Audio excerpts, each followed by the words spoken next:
All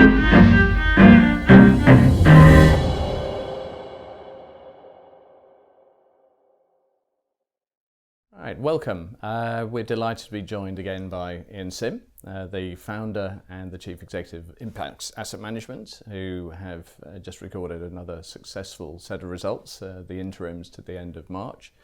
But Ian, I think it might be a good idea if we actually delve back a little bit in time, because the business has been going over 20 years now.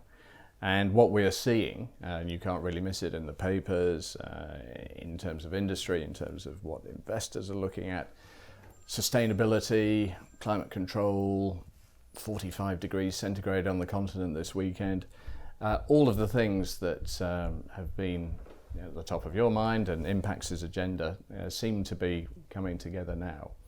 Did you foresee this 20 years ago?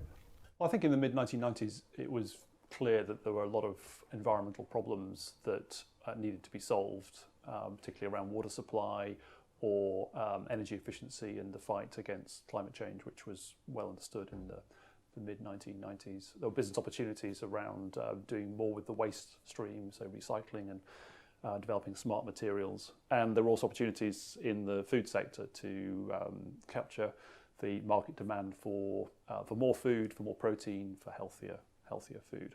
So I think, yes, back in the 1990s, we didn't have language like ESG, but we certainly had a view on opportunities linked to resource efficiency. Yeah, and it's very important for people who don't know the business too well to point out that Impax is not per se an environmental company, but you are backing and investing in those companies that are participating in the secular trends toward sustainability. Yeah, I think from a sort of mainstream viewpoint, then equity markets have been moving higher with lumps and bumps, but over the last 10 years, and economic growth has been pretty healthy. However, the visibility on that economic growth carrying on at the current clip is perhaps weaker than it was. And so as we get into the 2020s and for a long-term investor taking a 5 to 10 year view, it does seem to make sense to try to work out what areas of the economy are likely to be outperforming in terms of rates of growth. And from an active management perspective, if you can identify high growth markets and companies that are prone to being misunderstood, mispriced, because they're complicated, then that's quite a good place to focus. That's really what Impax does. Mm-hmm. And if we were to look top down, which sectors or segments in these economic trends does Impax have its particular expertise in? Well, I think historically we focused on those resource efficiency or environmental markets areas, so clean energy, renewable energy and energy efficiency in particular, water supply, water treatment, pollution control, secondly. Thirdly, materials, waste management, and then fourthly, the food and agriculture sector from a sustainability perspective.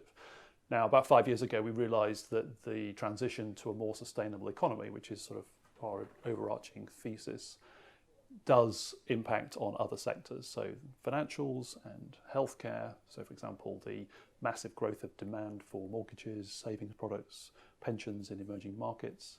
And in the healthcare sector, the move towards personalised medicine, the problems and solutions arising from lifestyle type diseases like obesity and diabetes. So those are creating opportunities which do sit quite nicely alongside the resource efficiency space. So although we're carrying on with our environmental markets, thematic investing, for the last 5 years or so, we've also been investing more broadly across the economy within this overarching framework of the transition towards a sustainable economy being a nice way of packaging these high growth markets and mispriced companies. So new themes are emerging within that trend. Yeah, I think that's one way of putting it, sure. Which even extends, of course, to gender equality, I suppose, another example where there is a keenness for people to commit capital in a worthy cause. Well, I think as our investors know, maybe people have seen videos of us before through the equity development site, are aware back in January 2018 we bought a business called Pax Wealth Management, which is based in New Hampshire in the United States, which is probably the world's oldest socially responsible investor. It was set up in 1971 by two Methodist ministers who wanted to avoid exposure to the Vietnam War, and so since the 70s they've been developing quite a strong investor franchise in the United States of asset owners, retail investors in particular, who are interested in these sort of social issues. About 10 years ago, the Pax World team identified a basket of companies that had quite strong female representation at board level, at management level, and had policies to encourage the development of careers for women. And roughly 5 years ago, they launched a product which was based on a sort of passive basket type exposure or portfolio to gender-based investing, gender factor as they refer to it. And so when we bought this business, we inherited this fund, about $300 million, of focused on these the companies with strong female representation and career development for women. So we're getting to know that space pretty well. I think it does speak very nicely to the diversity and inclusion debate, which is now quite topical and growing quite strongly in Europe too. This fund, the Pax fund in this area, has outperformed the market. So there are signs that this gender factor, does perhaps lead to outperformance, and so we are exploring ways to advance that and to bring it to new groups of clients. And that sounds one good example, but presumably out of many. When you looked at Pax and saw the combination of the two groups, you do get an enhanced range of products to offer and cross-sell to existing clients and of course new clients. Yes, that's right. So the rationale for buying the business in January 2018 really fell into three areas, bearing in mind that historically we haven't made acquisitions, and acquisitions are not part of our core strategy. But what was compelling about this one was, first of all, as you just indicated, Andy, the Pax business brought us capabilities in new asset classes. So not just the sort of passive smart beta area, but also fixed income, a group of capabilities we've not hitherto had. And so there is definitely an opportunity to cross-sell that expertise into non-US markets, as well as use more of the Pax mutual fund platform to take our London managed strategies into the US. The second rationale was to really bulk up quite significantly our North American presence, both in terms of staff and in terms of clients. So today we have about 40% of our staff in the US, and about 35% of our assets are from investors based in the US. And so in one of the most attractive growth markets for Impax, i.e. the United States, we have been able to demonstrate a very strong footprint and to be able to convince our would-be clients, prospective clients there, that we're almost as much a US manager as we are a London-based or European manager.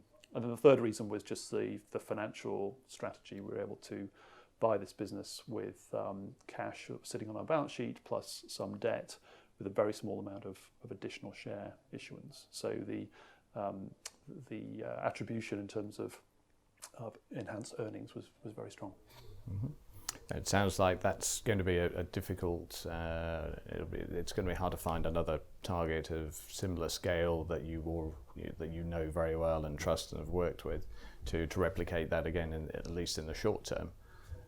So in terms of expanding the business, we have seen very good growth in assets under management, which I think we'll probably come back to. But scalability, is it a case that your existing resource, professional and human, can manage substantially more funds without you having to increase overheads? Well, I think prior to buying that business, then Impax Asset Management had strong capability in thematic equities and in our unconstrained global equity strategy. And then thirdly, in private equity, the capacity that we had to go for was, roughly speaking, twice what we have today in thematic equities, plus perhaps about the same again in the unconstrained global equities. But there was definitely a sort of limit to how much we could grow without getting these new capabilities on board.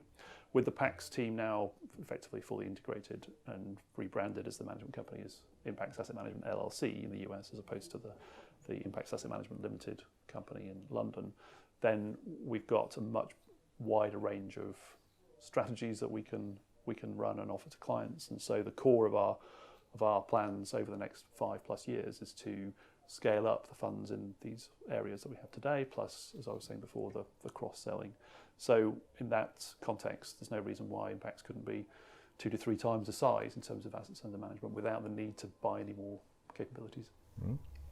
And how's the integration process gone with the two teams, Impax and Pax? It all sounds as if now it's a seamless presentation to the outside world. What I didn't actually mention before is the fact that the confidence that we had going into this transaction was very high, simply because we'd been working with the Pax team for 10 years. So back in 2008, when we were really in the foothills of trying to establish a US client base, then we teamed up with Pax to launch together a new US mutual fund in which Impax out of London did the investment management, and the Pax World team in New Hampshire did the distribution and the branding, if you like. So between 2008 and the time we did the deal, roughly 10 years, we'd grown this fund from $1 million to $800 million together. And so the relationships that had been established in that time period had really underpinned some very strong mutual success.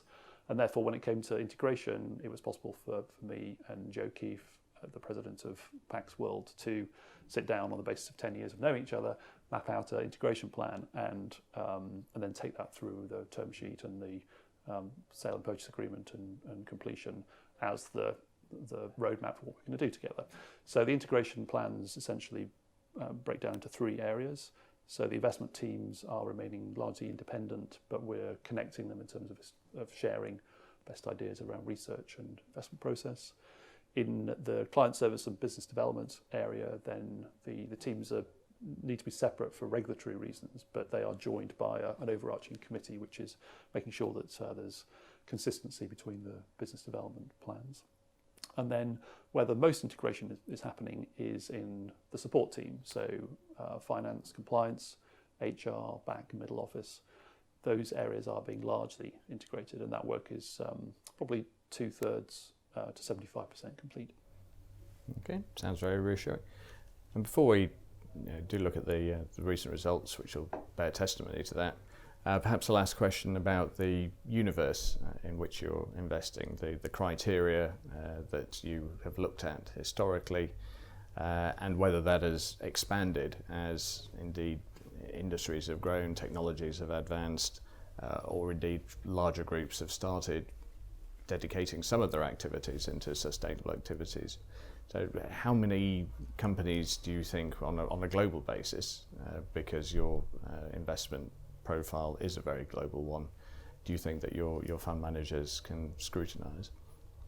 Well, going back to the framework of how we think about the investment opportunities, firstly in the environmental markets and resource efficiency space, which is where we started back in the 90s, there are approximately 2,000 listed companies from which we're creating portfolios of between 30 and 55 stocks, and we have 5 of those portfolios. So that universe is growing sort of incrementally. The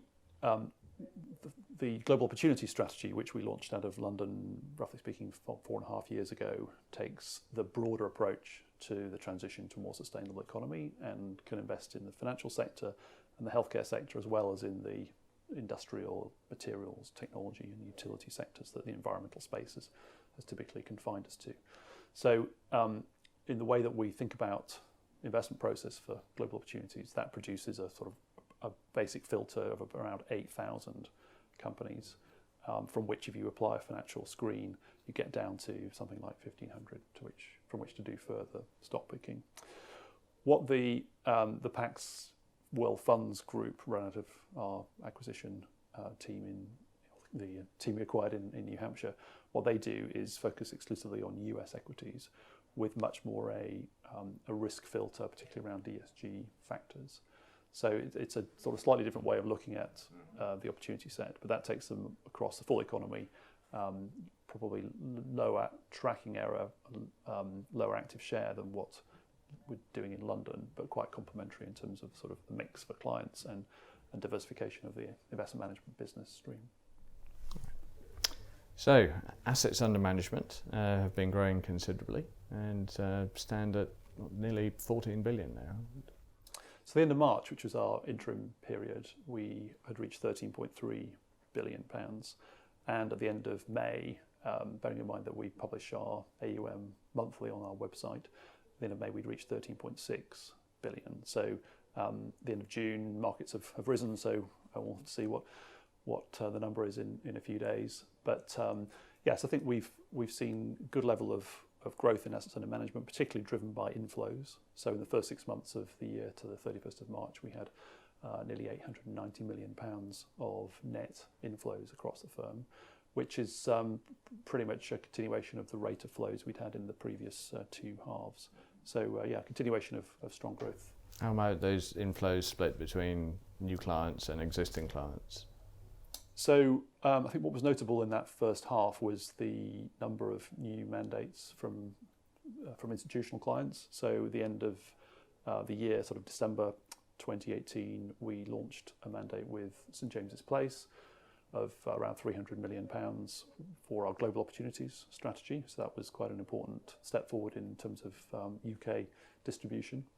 And then in the first quarter of calendar 2019, so January to March period, we started 2 quite material separate accounts, one with the Luxembourg State Pension Fund and the other one with AP7, the Swedish buffer pension fund, of around €200 million each. So if you add those 3 numbers together, that's a considerable percentage of the total net inflows for the half.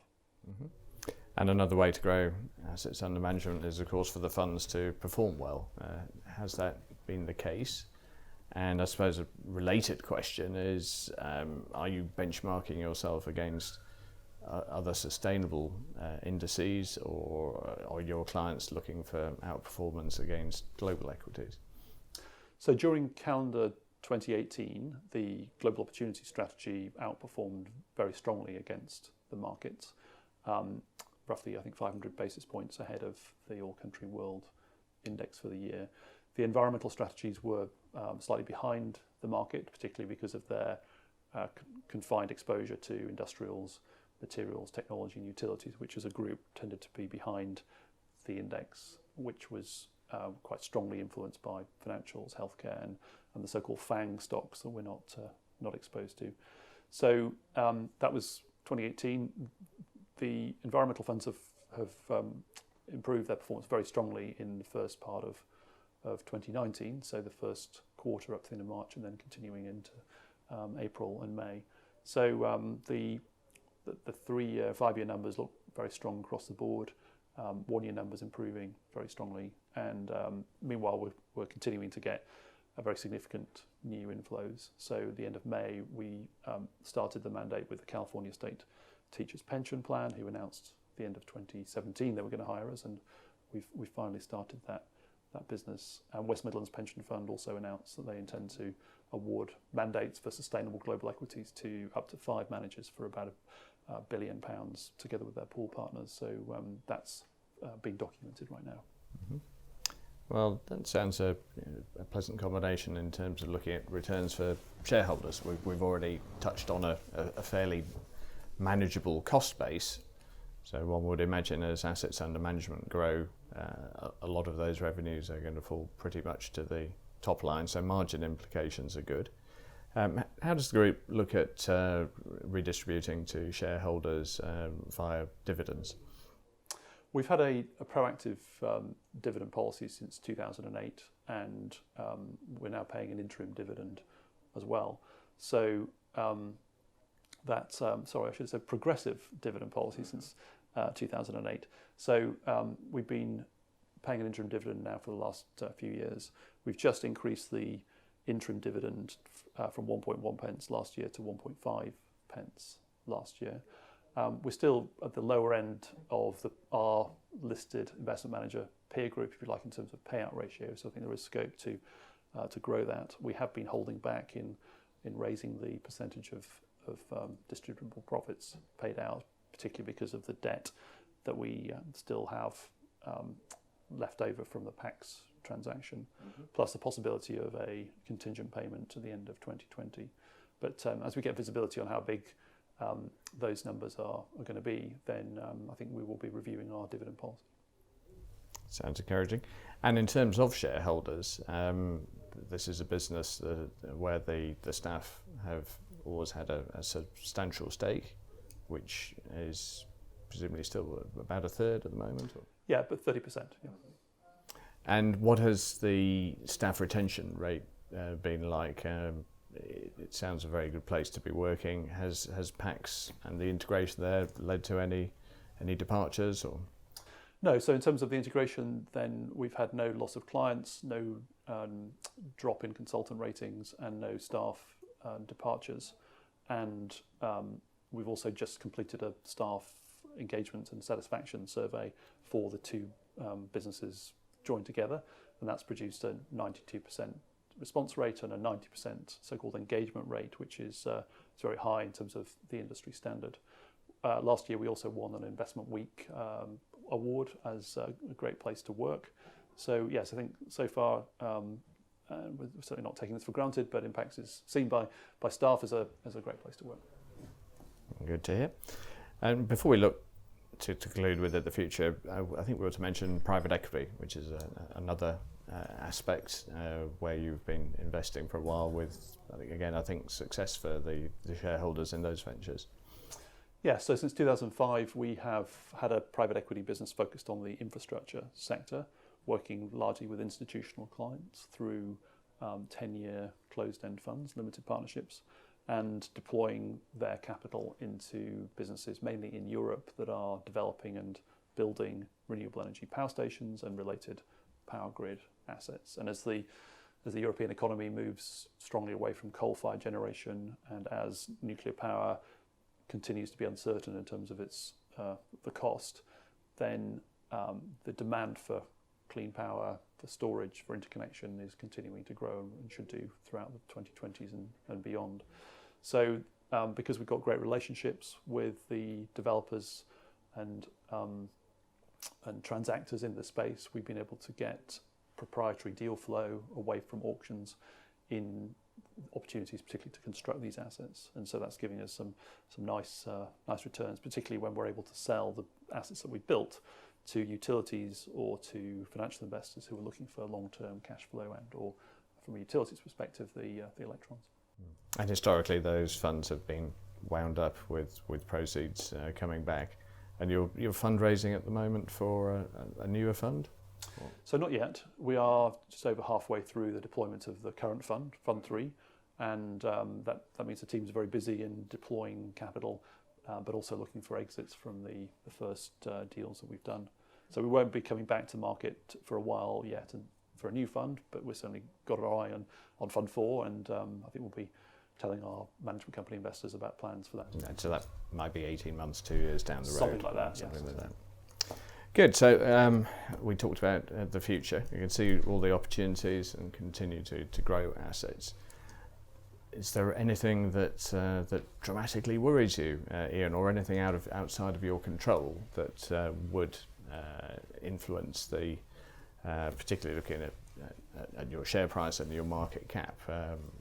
For instance, broader economic or stock market worries, you would be affected, even though your own specific area seems to have considerable momentum at the moment. I think if you look top down at the investment management world, it's fairly compelling that there's a split going on between those investment managers who are providing very low cost, quite often passive based products, and secondly those boutiques that have got differentiated offerings with good medium to long term credentials around alpha generation. And Impax of course fits into that second category very well, and I think the concept of a transition to a more sustainable global economy is resonating very nicely, not just with those investors who want to reflect their values or ethics in the way they invest, but also those investors who are looking for pockets of outperformance, as I was saying earlier.